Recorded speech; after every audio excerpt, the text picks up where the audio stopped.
Let me show in a parable to what extent our nature is enlightened or unenlightened. Envision human figures living in an underground cave with a long entrance across the whole width of the cave. Here they have been from their childhood and have their legs and necks chained so that they cannot move and can only see before them, being prevented by the chains from turning their heads around.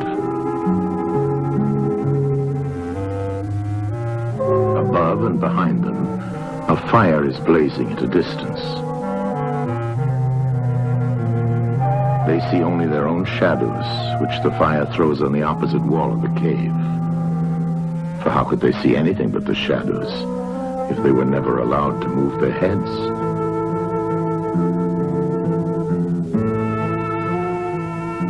Between the fire and the prisoners, there is a raised way and a low wall built along the way like the screen which puppet players have in front of them, over which they show the puppets.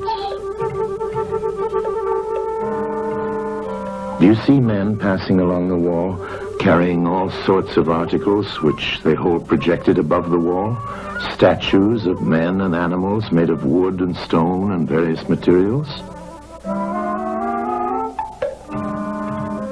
Of the objects which are being carried in like manner, they would only see the shadows. And if they were able to converse with one another, would they not suppose that they were naming what was actually before them?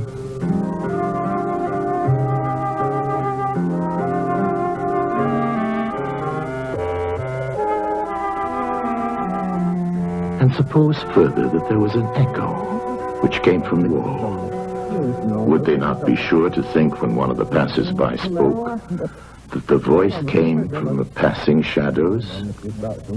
To them, the truth would be literally nothing but the shadows of the images. And now look again and see what will naturally follow if one of the prisoners is released. At first, when he is liberated and compelled suddenly to stand up and turn his head round and look towards the light, all this would hurt him, and he would be much too dazzled to see distinctly those things whose shadows he had seen before. And then conceive someone saying to him that what he saw before was an illusion, but that now, when he's approaching nearer to reality and his eyes turn toward more real existence, he has a clearer vision. What will be his reply? And you may further imagine that his instructor is pointing to the objects as they pass and requiring him to name them. Will he not be perplexed? Will he not think that the shadows which he formerly saw are truer than the objects which are now shown to him? And suppose once more that he is reluctantly dragged up a steep and rugged ascent and held fast until he is forced into the presence of the sun himself. When he approaches the light, his eyes will be dazzled, and he will not be able to see anything at all of what are now called realities. He will require to grow accustomed to the sight of the upper world.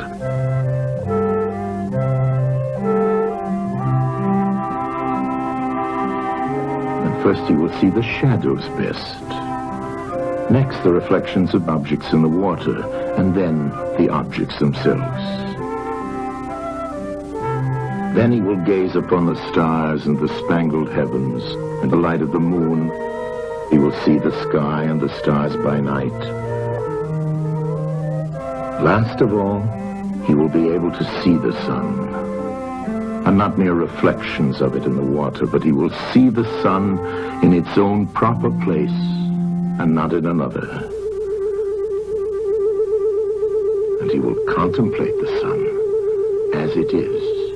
Will he not then proceed to argue that it is the sun who gives the season and the years, and is the guardian of all that is in the visible world, and in a certain way the cause of all things which his fellows had been accustomed to behold. Clearly he would first see the sun, and then reason about it. And when he remembered his old habitation and what was the wisdom of the cave and his fellow prisoners, do you not suppose that he would bless himself for the change and pity them?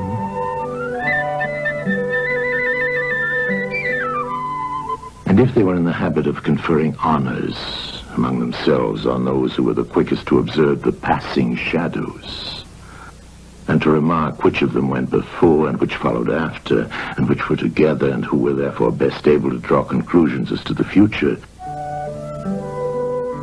do you think that he would care for such honors and glories, or envy the possessors of them? Would he not say with Homer, "Better to be the poor servant of a poor master,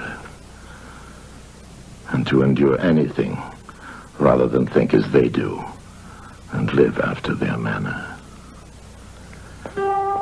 Imagine once more such a one coming suddenly out of the sun to be replaced in his old situation. Would he not be certain to have his eyes full of darkness? And if there were a contest of measuring the shadows, and he had to compete with the prisoners who had never moved out of the den, while his sight was still weak, and before his eyes had become steady, wouldn't they all laugh at him and say he had spoiled his eyesight by going up there, and that it was better not to even think of ascending?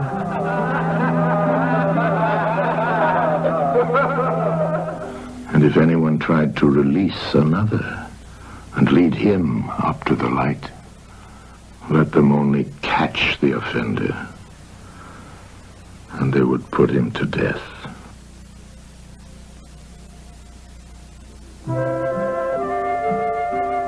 It is the task of the enlightened not only to ascend to learning and to see the good, but to be willing to descend again to those prisoners and to share their troubles and their honors, whether they are worth having or not. And this they must do, even with the prospect of death. They shall give of their help to one another, wherever each class is able to help the community. Introductory note here is the dialogue that's a passage for viewers, the Allegory of the Cave, is taken from the Republic. The Republic is a really long dialogue, 400 or 500 pages long. The question of the overarching dialogue is, what is justice? And is it better to live a just life rather than an unjust life? And they're trying to sort it out by creating a utopia. They're imagining a perfectly just city. And then from thinking about this perfectly just city, they're hoping to clear up what justice is and why justice is good. This comes from book 7 out of 10 books of the Republic. So you're about 3/4 of the way through the dialogue by the time this appears. But you don't really need to know much of anything about the rest of the Republic in order to get an awful lot out of the Allegory of the Cave. It's probably the most famous single passage in the history of Western philosophy. Some of you have perhaps read it before in high school class or something like this. So, all right. So with that, let's dig in. It's an allegory. An allegory is a kind of a story. An allegorical story is a story where the characters or the events in the story are meant to symbolize or represent something else. Very often, right, something real, right? So something in the story is meant to stand in for something real. Sometimes, and I think in this case, allegorical stories have a one-to-one relationship, right? For a thing in the story, it stands for some real thing. So an allegorical story most of you are probably familiar with is C.S. Lewis's The Lion, the Witch, and the Wardrobe. An obvious allegory. Aslan is quite obviously God. Jesus, right, who dies on the stone table and all of it. Peter is not so imaginatively Peter, right? You know, and there's it's an obvious allegory. Now, not all stories are allegories. The Lord of the Rings that some of you might know. Tolkien was very clear that he did not want the Lord of the Rings to be read allegorically. The ring is not the nuclear bomb, or isn't Satan or something like this. He didn't think it was allegorical. But this is an allegory, which means that whatever characters and events are in the story, Plato thinks that there is some corresponding reality that these events and characters in the story are meant to symbolize. Okay? Well, all right. So, can one of you describe? Socrates starts off describing this image, strange image, as Glaucon, who is Socrates' interlocutor here. Socrates starts off describing this strange image. What is the image? Yeah. There's a line of men chained together in a cave. Okay. Chained so that they cannot move their head or any other part of their body. They have to stare at the back wall of the cave.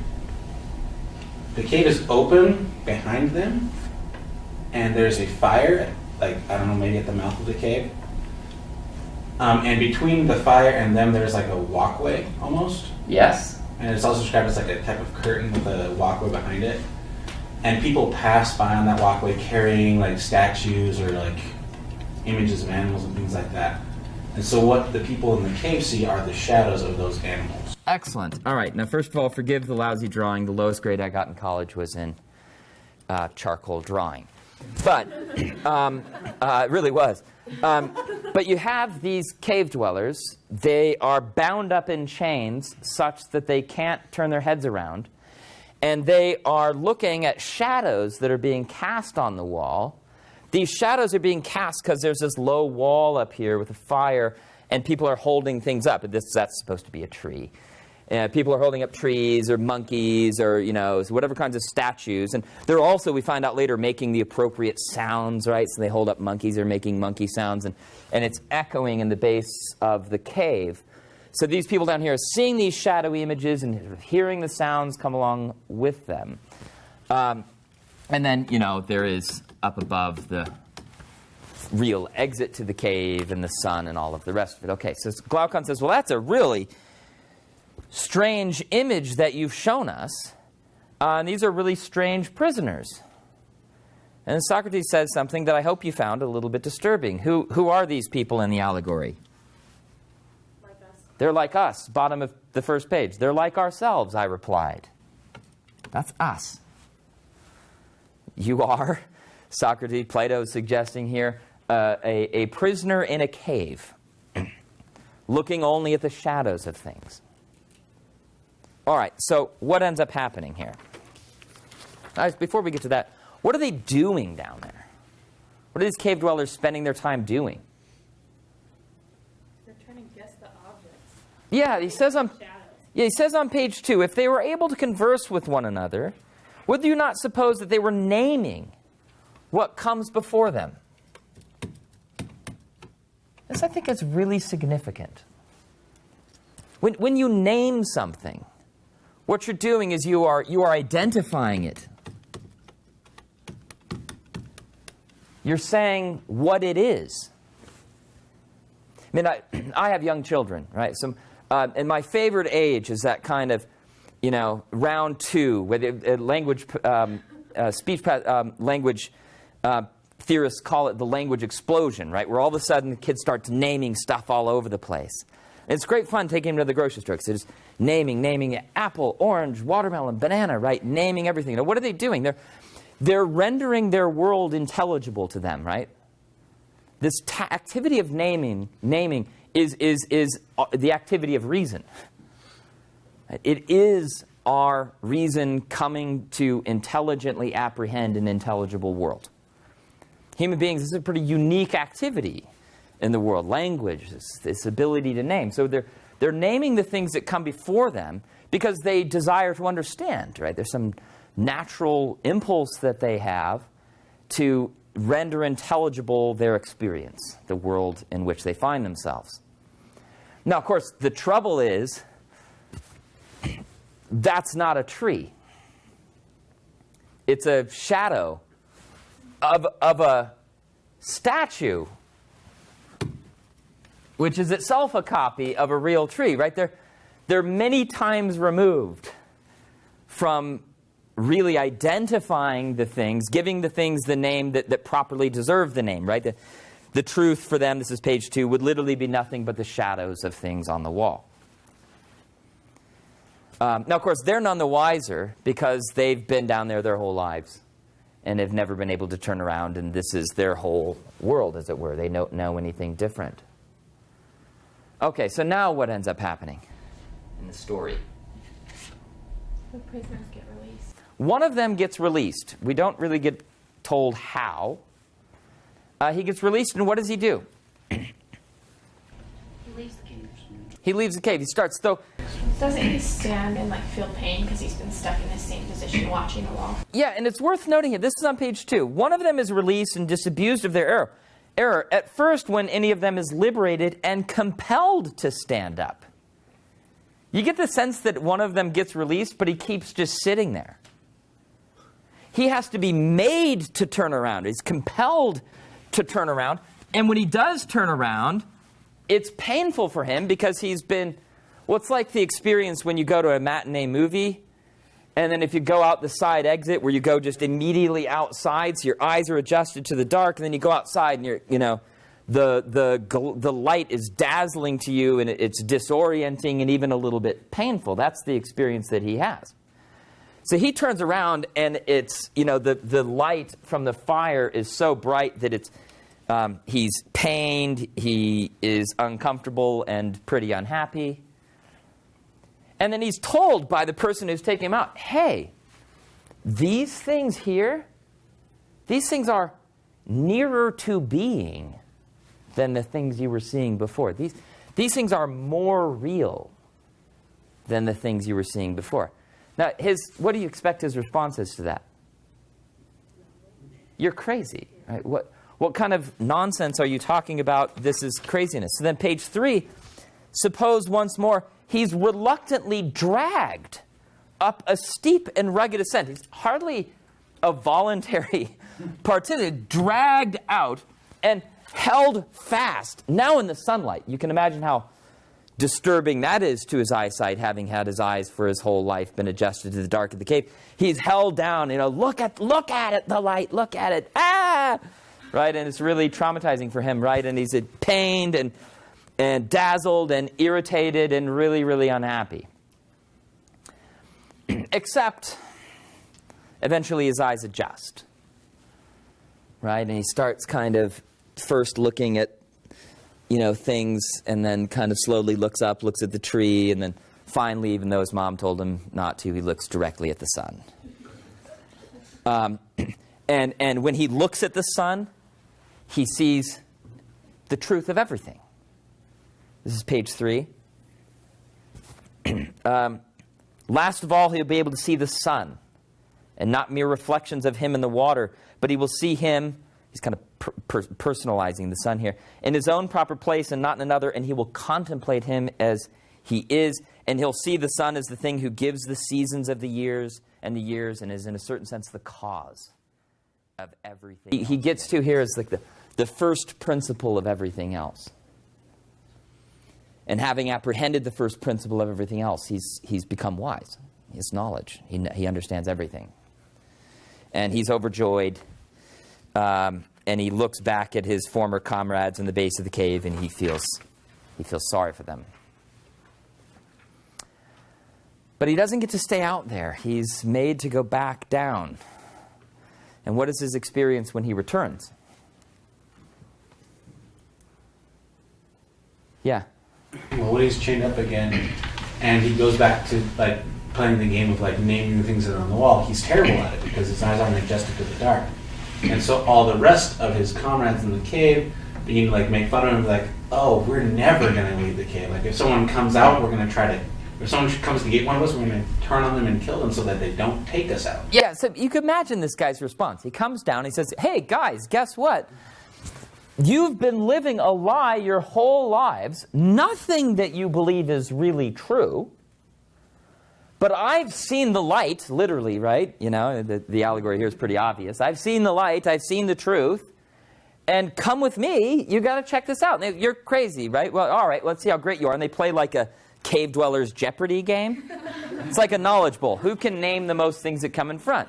And you'll see around campus, you'll see, it must be in some, forestry class or something, you'll see students on campus walking around with a clipboard looking really closely and intently at trees. And I presume what they're doing is, who can I sort of identify the various species of tree around campus? And the students that know the most will be able to name the greatest number of trees as they walk around with their little clipboards. I mean, that's what it is to have knowledge in a certain sense, is to know the name of a thing. And that's why when somebody says something rotten about us or something, we say, well, that person, she doesn't even know my name. Right? She doesn't know me because she hasn't named me. She doesn't know my name. So these people down on the base of the cave are like, well, all right, let's smarty pants. Let's see how much wisdom you've actually acquired. And he does terribly, right? Because he has the reverse problem. Right? You'll have this, sometimes your roommate, like you're getting ready to go to bed, and your roommate flips off the light without warning you.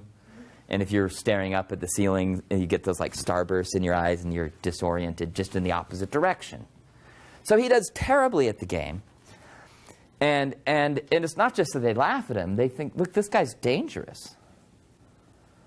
He's coming down, upsetting everybody's kind of conventional opinion about things. And so, yeah, they say at the bottom of page 4, if anybody else tries to pull what this guy's pulled, we'll catch him, we'll kill him. Plato is clearly referencing Socrates here, because Socrates was tried, found guilty, and ultimately executed in Athens for practicing philosophy, for upsetting people by challenging their conventional opinions. And there's no doubt that Plato is thinking of Socrates there, right? Because this is written about 20 years after Socrates had died. Well, okay. Let's think a bit more about the allegory. The sun is the truth of everything in some sense. It's a first principle of everything else. We know these people are supposed to be like us. He didn't ever tell us who these people were. Who do you think those people might be? Any ideas? Yeah. Maybe those in power, those who like to keep others in the dark. So these people are most definitely in a position of extraordinary power, right? Because whatever they hold up determines the opinions and beliefs and attitudes of everybody else. They are in a position of incredible power. In our society, who might these people be? Who are the opinion makers? That's what these people are. They're the opinion makers. Yeah, the government, which shapes opinions by making laws that encourage certain behaviors, discourage other kinds of behaviors, encourage certain attitudes, discourage others. So the state. Teachers and mentors. Teachers. You could really get into a kind of Pink Floyd-y kind of interpretation here of teachers. Leave those kids alone, stop indoctrinating them into whatever ideology it is that the teachers are trying to indoctrinate them into. And of course, parents. Good parenting is just another way of saying brainwashing your children, right? Because you want your children to believe this, and you don't want them to believe that, and you do a whole bunch of things to try to encourage them to believe that it's good to share, and be honest and don't tell lies, and all of these other kinds of things. Religious leaders, priests and ministers of whatever stripes who are shaping the opinions and beliefs of their flock, as it were. One more big one, I think. I think the media. Yeah. Where do people get a lot of their opinions and ideas that they have about what love is and what marriage is supposed to look like? But from television shows and movies and all of the music that we listen to. It's a powerful force in shaping people's opinions. So good. All right. So last bit of the allegory, you have these sort of two worlds. You've got the base of the cave, and then this world outside of the cave. What does Socrates say these two worlds stand for? What is the base of the cave? Society. society, it certainly is the world of kind of conventional opinion and conventional, practice. Ignorance. These people are definitely ignorant, because what is ignorance? Ignorance is misnaming things, right? Saying something is X when it's not X. But he gives more of a metaphysical interpretation himself. Metaphysics is that branch of philosophy that studies reality. And he says on page 5 that this world down here is the sensible world. It's, the physical world. And this world up here, he says, is the intellectual world, the world of ideas.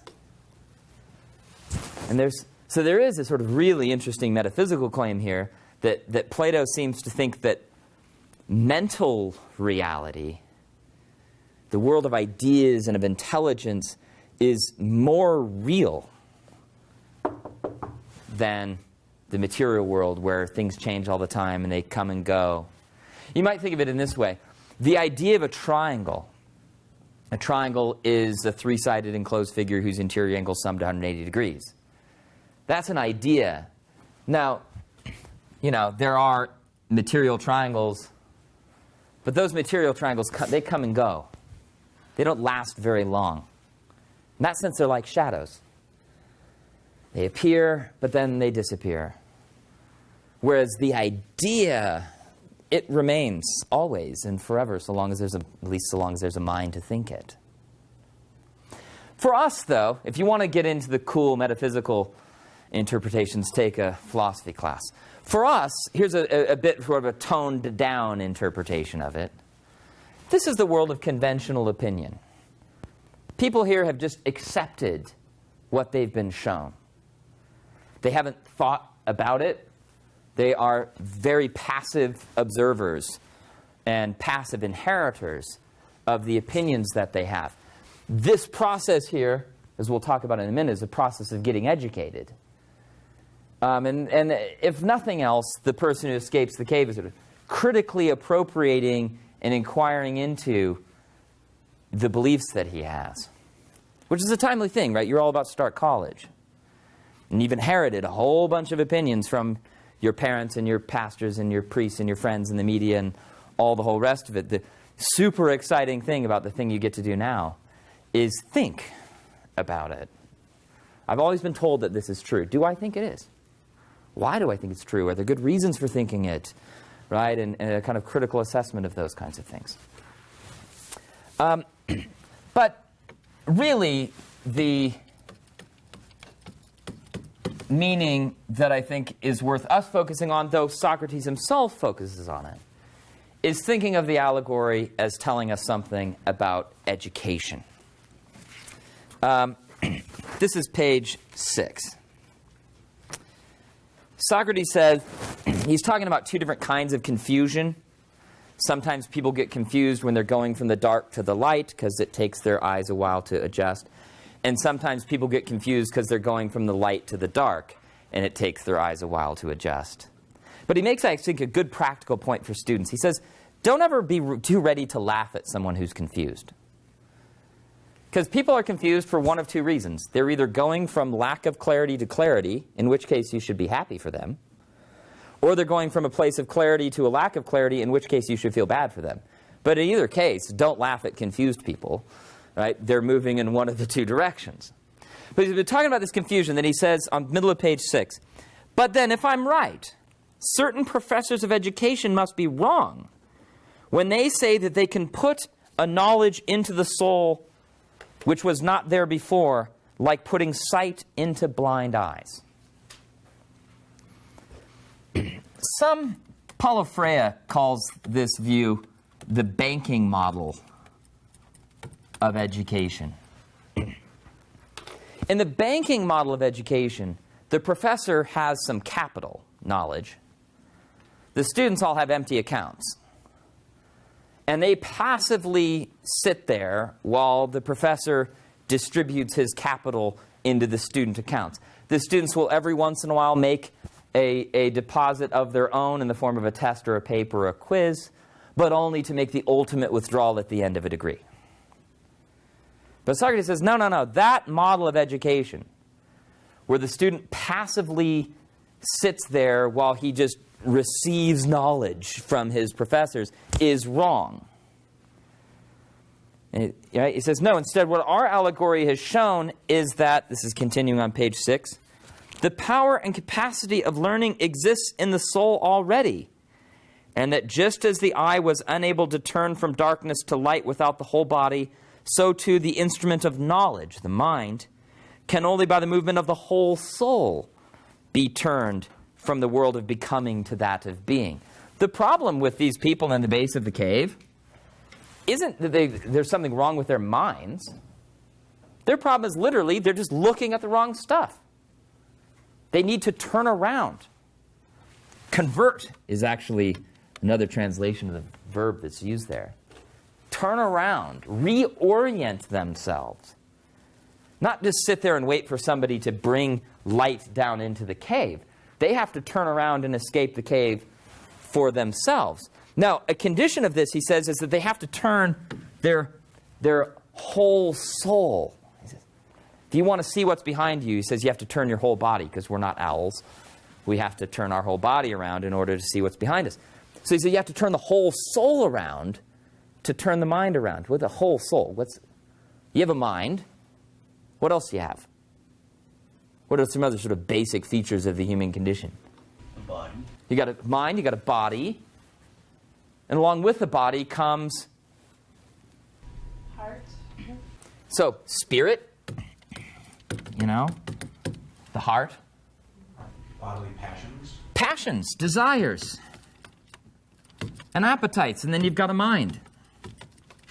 He says, and you have to turn the whole soul around.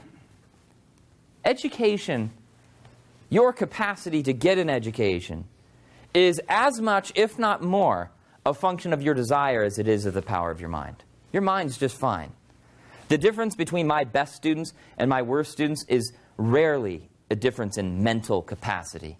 It's almost always a difference in desire. See, you've got all kinds of desires, right? You want to watch CSI Anchorage, Alaska, or whatever. There's so many versions of that. And if you're sitting at home like, well, all right, I really want to watch CSI Anchorage, but I know I have this studying to do tomorrow, right? It's the desire. It's whether or not your desire has been turned towards the object of understanding or not, turned towards the task of education or not, that will determine your success. It's very rarely a mental deficiency, right? A student not being capable of understanding calculus. You're all capable of understanding calculus. It's not whether or not you want to or not that separates students out. The problem with these people in the base of the cave is that they're looking at the wrong things, and they've got disordered desires. They need to desire an education with their whole person. Because you won't succeed in getting an education if you just think you can do that with your mind but desire everything else at the same time. And that's why he criticizes on page 7 these people with excessive attachment to sensual pleasures.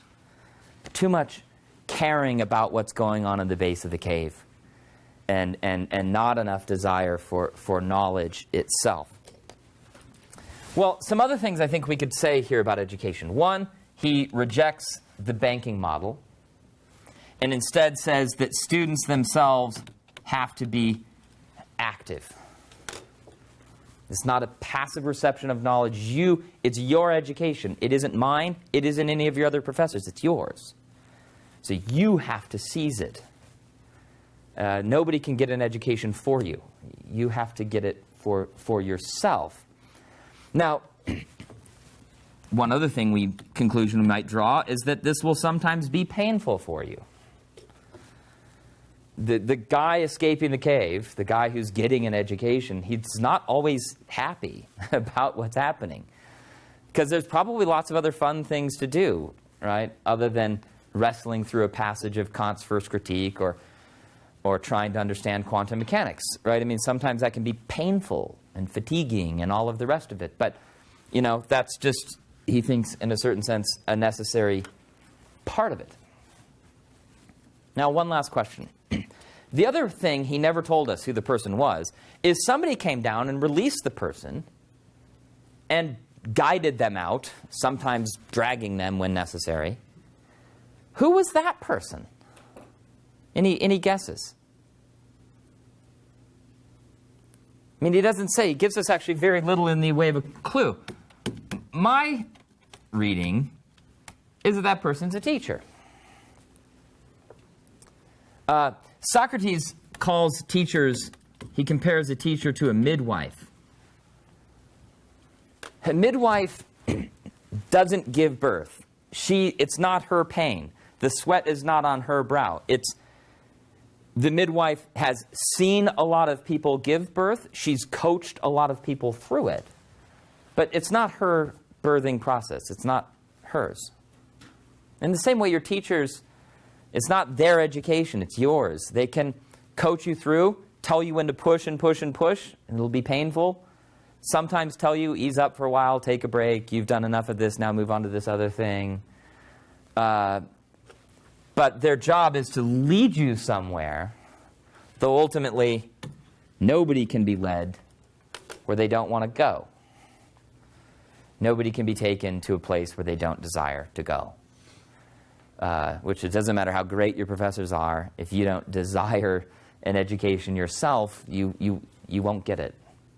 Your education will be, to push the midwife analogy, aborted somewhere along the way. That happens sometimes, unfortunately. Well, all right.